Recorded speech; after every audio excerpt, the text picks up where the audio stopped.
Exodus chapter 32 from verse 1. When the people saw how long it was taking Moses to come back down the mountain, they gathered around Aaron. Come on, they said, make us some gods who can lead us. We don't know what happened to this fellow Moses who brought us here from the land of Egypt. So Aaron said, take the gold rings from the ears of your wives and sons and daughters and bring them to me. All the people took the gold rings from their hairs and brought them to Aaron. Then Aaron took the gold, melted it down, and molded it into the shape of a calf. When the people saw it, they exclaimed, O Israel, these are the gods who brought you out of the land of Egypt. Aaron saw how excited the people were, so he built an altar in front of the calf. Then he announced, tomorrow will be a festival to the Lord. The people got up early the next morning to sacrifice burnt offerings and peace offerings. After this, they celebrated with feasting and drinking, and they indulged in pagan revelry. The Lord told Moses, quick, go down the mountain. Your people, whom you brought from the land of Egypt, have corrupted themselves. How quickly they have turned away from the way I have commanded them to live. They have melted down gold and made a calf, and they have bowed down and sacrificed to it. They are saying, these are the gods, O Israel, who brought you out of the land of Egypt. Then the Lord said, I have seen how stubborn and rebellious these people are. Now leave me alone so my fierce anger can blaze against them, and I will destroy them. Then I will make you, Moses, into a great nation. But Moses tried to pacify the Lord, his God. O Lord, he said, why are you so angry with your own people, whom you brought from the land of Egypt with such great power and such a strong hand? Why let the Egyptians say, their God rescued them with the evil intention of slaughtering them in the mountains and wiping them from the face of the earth? Turn away from your fierce anger. Change your mind about this terrible disaster you have threatened against your people. Remember your servants Abraham, Isaac, and Jacob. You bound yourself with an oath to them, saying, I will make your descendants as numerous as the stars of heaven, and I will give them all of this land that I have promised to your descendants, and they will possess it forever. So the Lord changed his mind about the terrible disaster he had threatened to bring on his people. Then Moses turned and went down the mountain. He held in his hand the two stone tablets inscribed with the terms of the covenant. They were inscribed on both sides, front and back. These tablets were God's work. The words on them were written by God Himself. When Joshua heard the boisterous noise of the people shouting below them, he exclaimed to Moses, it sounds like war in the camp. But Moses replied, no, it's not a shout of victory, nor the wailing of defeat. I hear the sound of a celebration. When they came near the camp, Moses saw the calf and the dancing, and he burned with anger. He threw the stone tablets to the ground, smashing them at the foot of the mountain. He took the calf they had made and burned it. Then he ground it into powder, threw it into the water, and forced the people to drink it. Finally, he turned to Aaron and demanded, what did these people do to you to make you bring such terrible sin upon them? Don't get so upset, my lord, Aaron replied. You yourself know how evil those people are. They said to me, make us God who will lead us. We don't know what happened to this fellow Moses who brought us here from the land of Egypt. So I told them, whoever has gold jewelry, take it off. When they brought it to me, I simply threw it into the fire, and out came this calf. Moses saw that Aaron had let the people get completely out of control, much to the amusement of their enemies. So he stood at the entrance to the camp and shouted, all of you who are on the Lord's side, come here and join me. And all the Levites gathered around him. Moses told them, this is what the Lord, the God of Israel, says. Each of you take your swords and go back and forth from one end of the camp to the other. Kill everyone, even your brother, friends, and neighbors. The Levites obeyed Moses' command, and about 3,000 people died that day. Then Moses told the Levites, "Today you have ordained yourself for the service of the Lord, for you obeyed him, even though it meant killing your own sons and brothers. Today you have earned a blessing."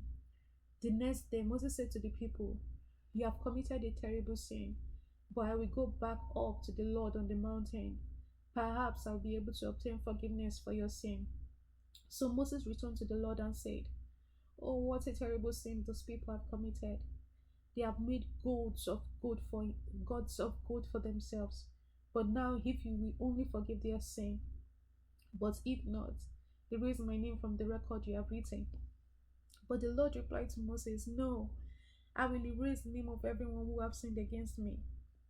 Now go, lead the people to the place I told you about. Look, my angel will lead the way before you, and when I call the people to account, I will certainly hold them responsible for their sins."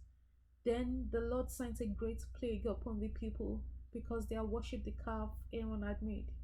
The Lord said to Moses, "Get going, you and the people you brought up from the land of Egypt. Go up to the land I swore to give to Abraham, Isaac, and Jacob.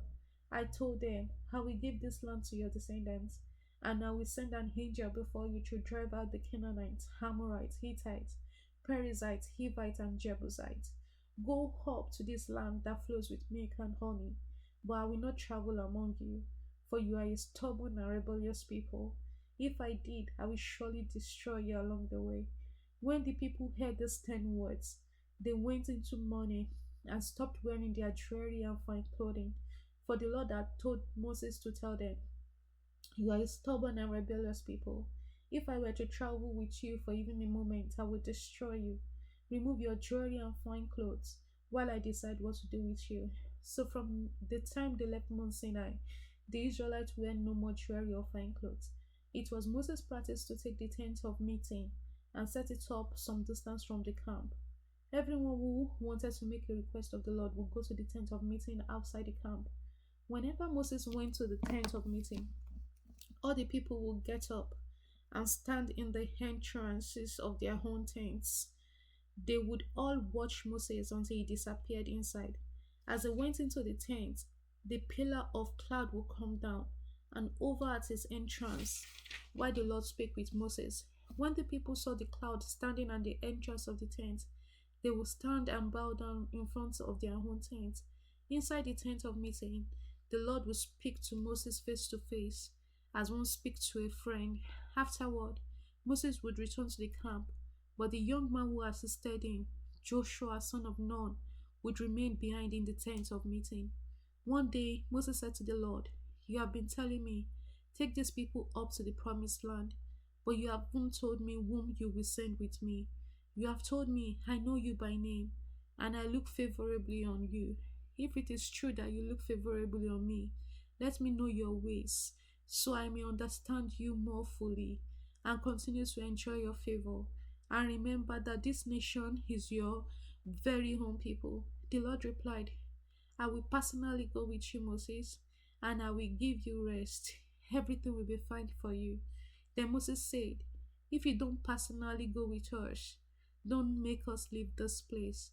How will anyone know that you look favorably on me and on your people, if you don't go with us? For your presence among us sets your people and me apart from all other people on the earth." The Lord replied to Moses, "I will indeed do what you have asked, for I look favorably on you, and I know you by name." Moses responded, "Then show me your glorious presence." The Lord replied, "I will make all my goodness pass before you, and I will call out my name Yahweh before you. For I will show mercy to anyone I choose, and I will show compassion to anyone I choose. But you may not look directly at my face, for no one may see me and live." The Lord continued, "Look, stand near me on this rock. As my glorious presence passes by, I will hide you in the crevice of the rock and cover you with my hand until I have passed by. Then I will remove my hand and let you see me from behind, but my face will not be seen." Matthew 26 from verse 69. Meanwhile, Peter was sitting outside in the courtyard. A servant girl came over and said to him, "You were one of those with Jesus the Galilean." But Peter denied it in front of everyone. I don't know what you're talking about, he said. Later, out by the gate, another servant girl noticed him and said to those standing around, "This man was with Jesus of Nazareth." Again, Peter denied it, this time with an oath. "I don't even know the man," he said. A little later, some of the other bystanders came over to Peter and said, "You must be one of them. We can tell by your Galilean accent." Peter swore, "A curse on me if I'm lying. I don't know the man." And immediately the rooster crowed. Suddenly, Jesus' words flashed through Peter's mind. "Before the rooster crows, you will deny 3 times that you even know me." And he went away, weeping bitterly. Very early in the morning, the leading priests and the elders of the people met again to lay plans for putting Jesus to death. Then they bound him, led him away, and took him to Pilate, the Roman governor. When Judas, who had betrayed him, realized that Jesus had been condemned to die, he was filled with remorse. So he took the 30 pieces of silver back to the leading priests and the elders. "I have sinned," he declared, "for I have betrayed an innocent man." What do we care?" they retorted. "That's your problem." Then Judas threw the silver coins down in the temple and went out and hanged himself. The leading priests picked up the coins. "It wouldn't be right to put this money in the temple treasury," they said, "since it was payment for murder." After some discussion, they finally decided to buy the potter's field, and they made it into a cemetery for foreigners. That is why the field is still called the field of blood. This fulfilled the prophecy of Jeremiah that says, "They took the 30 pieces of silver, the price at which it was valued by the people of Israel, and purchased the potter's field as the Lord directed." Now, Jesus was standing before Pilate, the Roman governor. "Are you the king of the Jews?" the governor asked him. Jesus replied, "You have said it." But when the leading priest and the elders made the accusation against him, Jesus remained silent. "Don't you hear all these charges they are bringing against you?" Pilate demanded. But Jesus made no response to any of the charges, much to the governor's surprise. Psalm 33 from verse 1. Let the godly sing for joy to the Lord. It is fitting for the pure to praise him. Praise the Lord with melodies on the lyre. Make music for him on the 10-stringed harp. Sing a new song of praise to him. Play skillfully on the harp and sing with joy. For the word of the Lord holds true, and we can trust everything he does. He loves whatever is just and good. The unfailing love of the Lord fills the heart. The Lord merely spoke, and the heavens were created. He breathed the word, and the stars were born. He assigned the seas its boundaries, and locked the ocean in vast reservoirs. Let the whole world fear the Lord, and let everyone stand in awe of him. For when he spoke, the word began. It appeared at his command. The Lord frustrates the plans of the nations and thwarts all their schemes, but the Lord's plans stand firm forever. His intention can never be shaken. Proverbs 8 from verse 33. Listen to my wisdom instruction and be wise. Don't ignore it. Joyful are those who listen to me, watching for me daily at my gate, waiting for me outside my home. For whoever finds me find life and receive favor from the Lord. But those who miss me injure themselves. All who hate me love death.